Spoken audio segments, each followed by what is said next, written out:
Hello, good morning, friends. My name is Manish Kumar and welcome to my YouTube channel Satish Manish Classes में आप सबका स्वागत है। आज हम क्लास 10th का पाइथागोरस प्रमेय कंप्लीट करेंगे जो आपके 5 नंबर का आता है। अगर आप ये पूरा अच्छा से समझ जाते हैं तो आपको एग्ज़ाम में मैथ में 5 नंबर पूरा फिक्स हो गया। यह हर साल एग्ज़ाम में पूछा जाता है, चाहे वो फर्स्ट सिटिंग में हो चाहे सेकंड सिटिंग में हो, ये पूछ ही दिया जाता है, चाहे पाइथागोरस प्रमेय या पाइथागोरस विलोम। तो इस वीडियो में हम पाइथागोरस प्रमेय को सॉल्व करेंगे। उम्मीद करेंगे कि आपको पूरा अच्छा से समझ में आ जाए और आप वीडियो को पूरा लास्ट तक देखिएगा। चलते हैं। पाइथागोरस प्रमेय आपका कहता है कि एक समकोण त्रिभुज के कर्ण का वर्ग शेष दो भुजाओं के वर्गों के योग के बराबर होता है। तो आप पेंसिल स्केल ले लीजिएगा, हम यहाँ पेन से ही करते हैं। आप यहाँ एक त्रिभुज बना लीजिएगा। हमने एक त्रिभुज बनाया। आप त्रिभुज का नाम कुछ भी रख सकते हैं, चाहे PQR रखिए, चाहे ABC रखिए आपका। हमने एक ABC त्रिभुज बना दिया। हमने यहाँ पे सिंपल नाम रखने के लिए हमने ABC लिख रहे हैं। आप PQR जो आपको लिखना हो आप लिख लीजिएगा। हमने ABC लिखा। B आपको 90 डिग्री का कोण बनाते हैं, हो गया। उसके बाद हम यहाँ B से AC पे लंब घिस देते हैं। B से AC पे लंब घिस देते हैं। हम जो रचना किए हैं वहाँ हमने फिर हमें लिखना होगा। B से हमने यहाँ D लिख दिया। यहाँ लंब घिसते हैं तो आपका 90 डिग्री का होता है, तो ये आपका 90 डिग्री का हो गया और ये आपका भी 90 डिग्री का हो गया। तो हमने यहाँ आपका त्रिभुज तैयार कर दिए। अब हमने इसमें जो किया है वहीं आपको यहाँ पे लिख देना है। तो पहले चलते हैं, आपको जो दिया हुआ था उसमें चलते हैं, क्या क्या दिया हुआ था। तो आपका दिया है कि एक त्रिभुज है। आपका दिया हुआ एक त्रिभुज, तो यहाँ लिख दिए त्रिभुज ABC एक त्रिभुज है। ABC एक त्रिभुज है, या त्रिभुज ABC है, एक है, हो गया। जिसमें B आपका 90 डिग्री पहले से दिया हुआ था। B आपका 90 डिग्री दिया हुआ था। ये आपको हो गया। सिद्ध आपको सिद्ध करना है। तो यहाँ पहले लीजिए कि सिद्ध करना है। सिद्ध करना है। सिद्ध आपको क्या करना है? आपको सिद्ध करना है कि जो सबसे बड़ी भुजा होता है ना, वो दोनों भुजा के वर्गों के फल के बराबर होता है। तो यहाँ आपको सबसे बड़ी भुजा आपका AC स्क्वायर है, तो आपका AC स्क्वायर हो जाएगा। और फिर आपका लंब हो गया AB स्क्वायर, तो आप यहाँ AB स्क्वायर, और आधार आपका BC स्क्वायर, तो आप इसको यहाँ BC स्क्वायर कर दीजिए। ये आपका हो गया। अब आपको हमने रचना क्या किया था, यहाँ पे रचना आपको भी लिख देते हैं। जैसे अपने त्रिभुज में किया आपको यहाँ पे लिखना होगा, और जैसे हम लिख रहे हैं सिस्टमेटिक ढंग से वैसे ही आपको भी लिखना होगा। रचना में हमने क्या किया कि हमने त्रिभुज AC भुजा पर BD लंब खींचा। तो आप यहाँ पे ऐसे लिख दीजिए कि AC भुजा पर हमने यहाँ BD लंब खींचा। यहाँ तक हमने जो दिया था वो कर दिया। अब आपको यहाँ से आपको प्रूफ करना है। तो प्रूफ करना है तो आप यहाँ पे प्रमाण लिख लीजिए। प्रमाण, ये आपका हो गया प्रमाण। प्रमाण में देखिए आपको यहीं पे बता देते हैं त्रिभुज में क्या क्या करना है। आपको पहले परिमाण में त्रिभुज ABD और त्रिभुज ABC में चलना है। उसके बाद त्रिभुज आपको BDC और फिर ABC में चलना है। मतलब बड़ा भुजा छोटा भुजा, बड़ा भुजा फिर छोटा भुजा, आपको ऐसे चलना है। तो हम पहले चलते हैं त्रिभुज ABD और त्रिभुज ABC। तो यहाँ चलते हैं त्रिभुज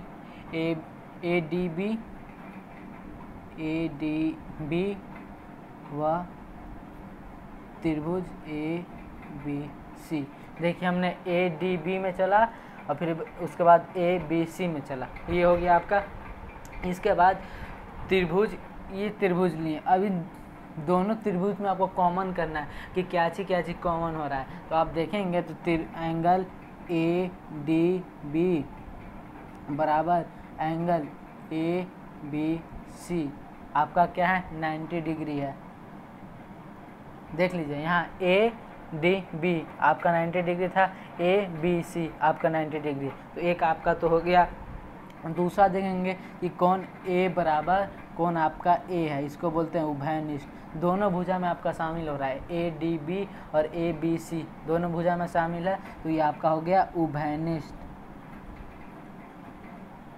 उभयनिष्ठ हमने यह दो भुजा आपका ज्ञात कर लिया। तो समरूप करने के लिए क्या होता है, अगर दो भुजा आपका बराबर तो तीसरा की ऑटोमेटिक आपका बराबर होगा। तो इसीलिए हमने यहाँ प्रूफ कर दिया कि त्रिभुज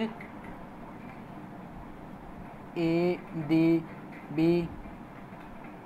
डी बी समरूप त्रिभुज ए बी सी। क्या चीज़ प्रूफ किया, एंगल से प्रूफ किया। जब दो भुजा बराबर होता है तो तीसरा भुजा समानुपाती होता है, आपको पता है ही। तो आप इन दोनों भुजा को समानुपातित कीजिए, चाहे कौन से कर सकते हैं चाहे भुजा से कर सकते हैं। हम आपको यहाँ पे एक ट्रिक बताते हैं, आप कैसे कीजिएगा।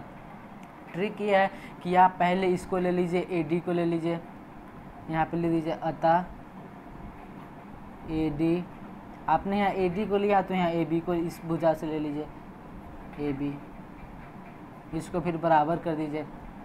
फिर आप ए बी को लीजिए, ए बी लीजिए, फिर इसके बाद आप ए सी को लीजिए।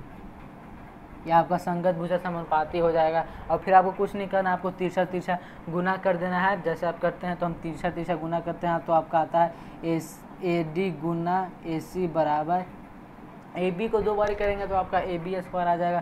तो यहाँ हम कर देते हैं आपका ए बी स्क्वायर। ये समीकरण आपका फर्स्ट है, ये समीकरण आपका फर्स्ट हो गया।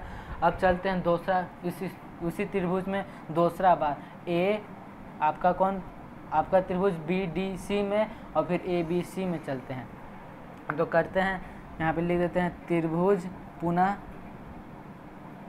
त्रिभुज बी डी सी हो त्रिभुज ए बी सी में।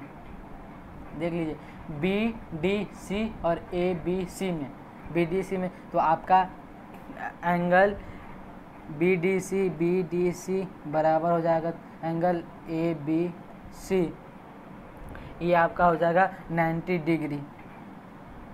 देखिए यहाँ पे बी डी सी ये 90 डिग्री है, ए बी सी आपका 90 डिग्री है, तो ये आपका बराबर हो गया। दूसरा देखेंगे आप तो आपका कौन सी बराबर कौन सी, दोनों में उभयनिष्ठ आ रहा है, डी बी सी और ए बी सी। तो यहाँ पे आप कर लीजिए सॉरी दिख नहीं रहा, उभयनिष्ठ,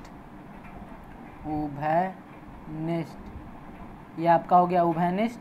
ये जब आपको दो प्रूफ हो गया तो तीसरा ऑटोमेटिक है कि आपका प्रूफ हो जाएगा। तो इसीलिए त्रिभुज बी डी सी समरूप त्रिभुज ए बी सी। जब आपका त्रिभुज समरूप हो जाता है तो तीसरा भुज आपका समानुपाती होता है। समानुपाती होता है तो आपको क्या करना है, हमने अभी आपको ट्रिक बताया था कि आप बी डी को लेंगे तो यहाँ ए बी को लीजिएगा, फिर बी सी को लेंगे तो यहाँ ए सी को लीजिएगा। तो आप यहाँ पे बता देते हैं हम आपको, यहाँ तक हमने आपको प्रूफ कर लीजिएगा। यहाँ हम समीकरण आपको फर्स्ट माना था, यहाँ पे बी डी समरूप आए तो हमने आपको यहाँ पे अतः आपका आ जाएगा डी सी समानुपाती बी सी। कर लीजिएगा, वीडियो को रोक पहले आप खुद से। बी सी आपका हो गया बराबर ए सी। अब कुछ नहीं, आप तिरछा आप गुना कीजिए, तो आप इसी से गुना करेंगे तो आपका हो जाएगा, इसी से गुना कीजिए तो आप होगा डी सी गुना ए सी बराबर बी सी का स्क्वायर। ये आपको समीकरण सेकेंड कर दीजिए। अब हमने दो समीकरण ज्ञात किया, समीकरण फर्स्ट और समीकरण सेकेंड। अब कुछ करना नहीं है, समीकरण फर्स्ट और समीकरण सेकेंड को प्लस कर दीजिए। यहाँ लिख देता है समीकरण फर्स्ट प्लस सेकेंड। समीकरण आपका फर्स्ट यहाँ पे क्या था, आपका था ए डी गुना ए सी। यहाँ लिख देते हैं A D Guna A C, A D गुना ए सी था, प्लस यहाँ कर देते डी सी गुना ए सी। अब आपका इधर आ गया था आंसर में क्या, एक आया था ए बी का स्क्वायर प्लस बी सी का स्क्वायर, ये था। ये दोनों में से आप ए सी को कॉमन कर लीजिए, तो आप ए सी को कॉमन करेंगे तो आपका ये बच जाएगा A D plus D C. फिर आप ए बी स्क्वायर और बी सी स्क्वायर जैसे लिखा हुआ था ऐसे लिख दीजिए। आप यहाँ पे AC स्क्वायर देखेंगे तो आपका यहाँ AC स्क्वायर आप पहले खुद लिख दीजिए, AC इंटू में गुना होता है। अब AD प्लस DC आपको देखना है, तो देखिए AD प्लस DC ये कर्ण का ही भुजा है, दोनों प्लस, इसको हमने तोड़ दिया तो AD प्लस DC आपका एक कर्ण हुआ ना, कर्ण AC हुआ, तो वही आपको कर्ण यहाँ पे AC कर देना, क्योंकि दोनों को प्लस करेंगे तो AC आएगा। ये आपका हमने AC कर दिया, बराबर यहाँ पे AB का स्क्वायर प्लस BC का स्क्वायर, AB का स्क्वायर प्लस BC का स्क्वायर कर दिया हमने, तो यहाँ पे अब करेंगे तो AC स्क्वायर बराबर AB square plus BC square. देखिए आपका ये प्रूफ हो गया, यही ना आपको प्रूफ करना था पाइथागोरस प्रमेय में, कितना आसान तरीका से आपका प्रूफ हो गया। उम्मीद करते हैं कि वीडियो आपको बहुत अच्छा से समझ में आ गया होगा। ये पाइथागोरस प्रमेय में बिहार बोर्ड या कोई बोर्ड के स्टूडेंट हो, बहुत इंपॉर्टेंट थ्योरम है ये एग्ज़ाम में, चाहे वो फर्स्ट सिटिंग हो चाहे वो सेकंड सिटिंग हो, ये क्वेश्चन पूछ दिया जाता है, तो आप इसे ज़रूर देखिएगा। आप वीडियो को एक बार में समझ में नहीं आ रहा होगा तो 2 बार 3 बार देखिएगा, आपको वीडियो अच्छा से समझ में आ जाएगा। तो वीडियो देखने के लिए थैंक यू सो मच।